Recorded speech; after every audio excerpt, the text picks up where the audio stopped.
open in Google Colab. Let's click on this file so that we can open it in Google Colab environment. So here I am in my project 2. So what we are going to learn in project 2.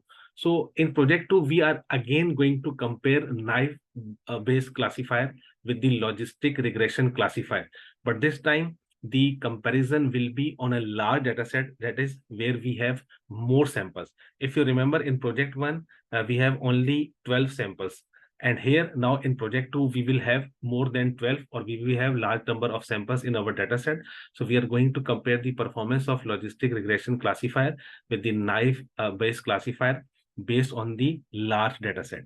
Okay, the other important thing will be the features will be correlated. That is, the features will not be 100% independent in this project. So we are comparing logistic regression and the Naïve Bayes classifier based upon two facts. That is, if we have a large data set and if the features are not 100% independent, there is some correlation present between the features. Okay, so for this project, I need NumPy. I need to import a function make_classification. We have seen this function before in this course, and we know that this is used in order to generate the data. We need Gaussian Naïve Bayes classifier, which I will import from sklearn.naïve Bayes. And I need logistic regression, which I will import from sklearn.linear model. And I also need a function train test split, which I will import from sklearn.model_selection. I need matplotlib and I need pandas. Let's run this cell to import all these necessary Python libraries. Now it's time to create a data set. Here I am using a function make classification. Here I am creating 200 samples, 2 features. All the features are informative. There is no redundant feature. I need 2 classes and random state is equals to 42. So this random state 42 will ensure that every time I run this line of code, I will get the same samples. So the output are the feature matrix and the label. Let's run this cell and we can see that we have created a data set. Here is the shape of our features. We have 200 samples in our features and we have 2 features. So this is our feature matrix with 200 samples and 2 columns. Okay, here we can see that we have X and we can see that we have 200 samples and we have 2 columns. That is, this is our feature 1 and this is our feature 2. Okay, now calculating the correlation between the features. So basically we have 2 features. This is feature 1 and this is feature 2, which are present in the column of X. Now it's time to calculate the correlation between these 2 features, whether these features have some connection or some sort of correlation, or they are 100% independent. In order to check this, we need to calculate the correlation. Now we are going to use a function np.correlation coefficient. So this is CoreCoff, which is the short form of correlation coefficient. It is present in NumPy and we are giving the 2 input. This is our feature 1. So this is the column 1 of the matrix X. This is our feature 1 and this is our feature 2. Here we are passing all the rows, that is all the 200 sample, and this 0 means the first feature and this 1 means the second feature. So basically with this function np.corcoff, we are going to calculate the correlation between this first feature and the second feature. And .round2 means that we want the values in 2 places after decimal. Let's see. Okay, this is the correlation matrix. So this the size of the matrix is 2 by 2 because we have 2 features. Now we can see that we have only 2 digits after the decimal place, and this is due to this round 2. So round 2 will ensure that when we get the values, we have only 2 digits after the decimal place. So what is this 1 means and what is this 1 means? So this 1 is the correlation of feature 1 with itself. It is the autocorrelation. And this 1 is also the autocorrelation of feature 2. We can see that both correlation is 1 means 100%, and definitely the correlation of feature 1 with itself will be 100%, and the correlation of feature 2 with itself will also be 100%. Now this 0.09 represent the correlation between feature 1 and 2. So this is 1, 2, and this 0.09 indicates the correlation between 2 and 1. So the correlation between feature 1 and 2 is same as that of feature 2 and 1. That's why we have the same value. So we have the matrix. This is the correlation matrix. It is 2 by 2 because we have two features. And this is the first element. This is the second element. This is the third element. And this is the fourth element of the matrix. So the first element indicates the correlation of feature 1 with itself. That is, it is 1, 1. So this is 1, 2. This element is called 1, 2. It is the correlation between feature 1 and 2. This element is 2, 1. It is the correlation between feature 2 and 1. And we know that the correlation between 1 and 2 is same as that 2 over 1. This is 2, 2. It is the correlation of feature 2 with itself. So in this way, we have created the correlation matrix. Now, what is the observation? The observation is that there is a 9% correlation between feature 1 and feature 2. Although it is slight, but now these two features are not totally independent or 100% independent. So what we have done so far in this project is that we have created a number of samples, that is 200 samples with two features. And we have also checked that there is a slight correlation present between these two features. Okay. Now it's time to see our labels. So we can see that we have created two labels. So we have 1, 0s, that is we are two values of label. And here we can confirm the unique values of label. We have 0 and we have 1. Okay, now the dataset is complete. It's time to perform a train test split. So here I am performing a train test split by passing X and Y. Okay, the test size is 20% 0.2. That is 20% data will be used for testing and 80% data will be used for training. Okay, let's run this cell to perform the split. And here we can see that x10.shape. So out of 200 total sample, 160 will be used for training and only 40 will be used for testing. Now it's time to apply Naïve Bayes Classifier. So here I am instantiating the classifier and I am calling it np_model. And here I am training my Naïve Bayes model on a training component of a dataset. So let's run this cell. Now it's time to get the probabilities and prediction from X test. So here I am getting the probabilities and we can see that we have 40 values of the probabilities because we have 40 samples in our testing data. So if we see that according to those probability, the first sample belongs to class 1. It has high probability associated with the class 1. And if we see here, our last sample belongs to class 0. Let's get the class prediction directly from the model. And we can see that the last sample belongs to class 0 and first sample belongs to class 1.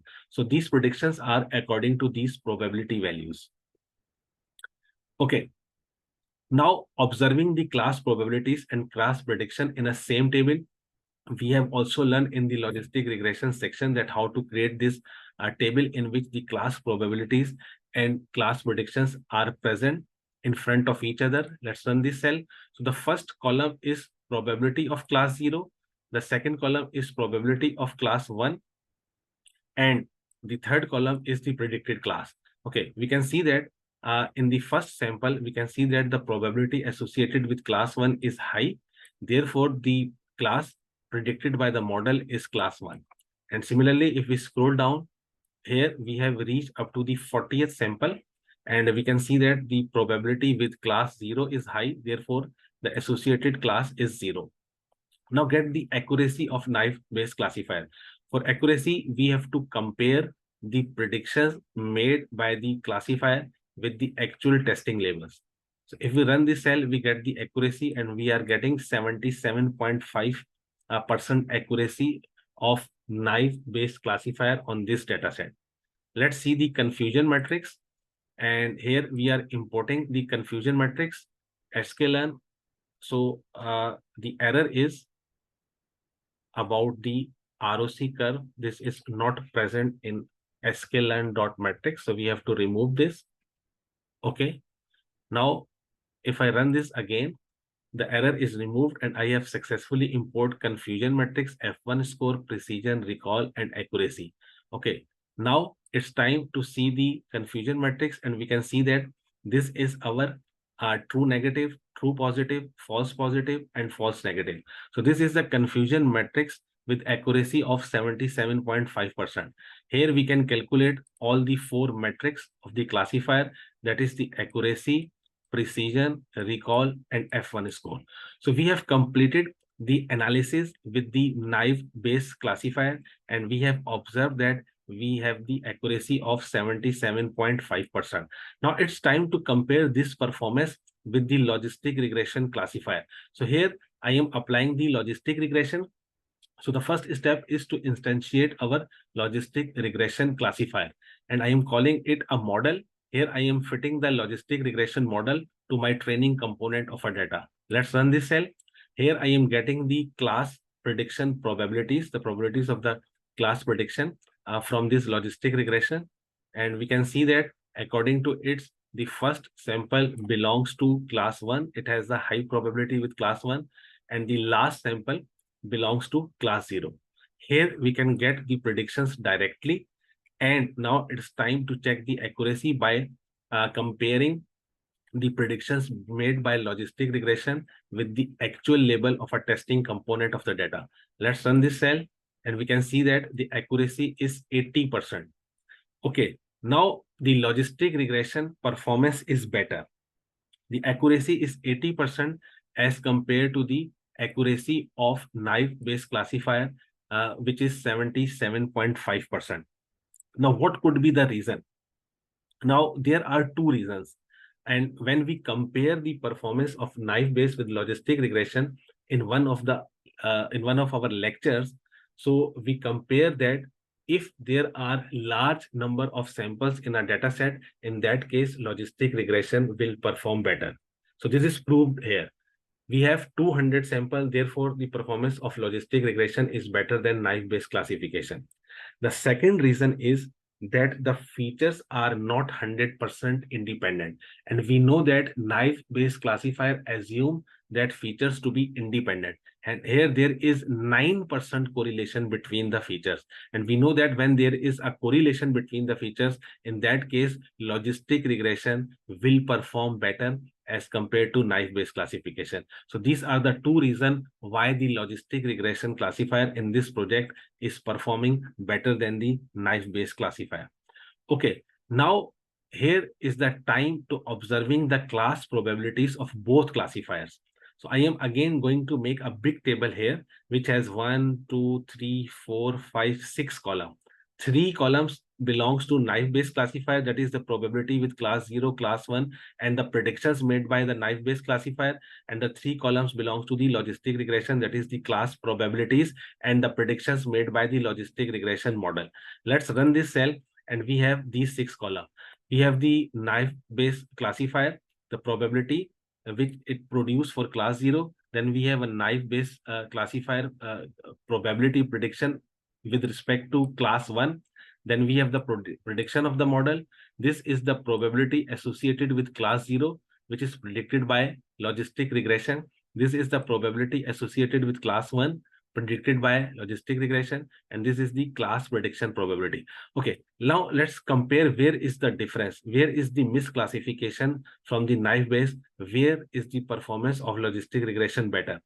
Okay, if we see the difference here, the first difference come at this point. If you see here, there is a difference. According to the logistic regression, it belongs to class 1, and according to the Naïve Bayes classifier, it belongs to class 0. Okay, so this is the first difference. If we scroll down, we might get more difference here. We can see that for sample 21 and 22, there is another difference. We can see that according to the logistic regression, 21st and 22nd sample of test data belongs to class 1, and according to Naïve Bayes, it belongs to class 0. So in this way, we have seen that there are few errors in case of a Naïve Bayes classifier as compared to the logistic regression classifier. That's why the performance of logistic regression is better as compared to the Naïve Bayes classifier. So in this project, we learn about the comparison of logistic regression with the Naïve Bayes classifier, and we see that the logistic regression performs better if the data samples are more and if there is correlation present between the features. So here the performance of Naïve Bayes was slightly worse than the performance of logistic regression. And the main reason was there was the dependency between the two features, that is, they are 9% correlated with each other. So I hope you understood this project. Thanks for listening, and I will see you in the next lecture.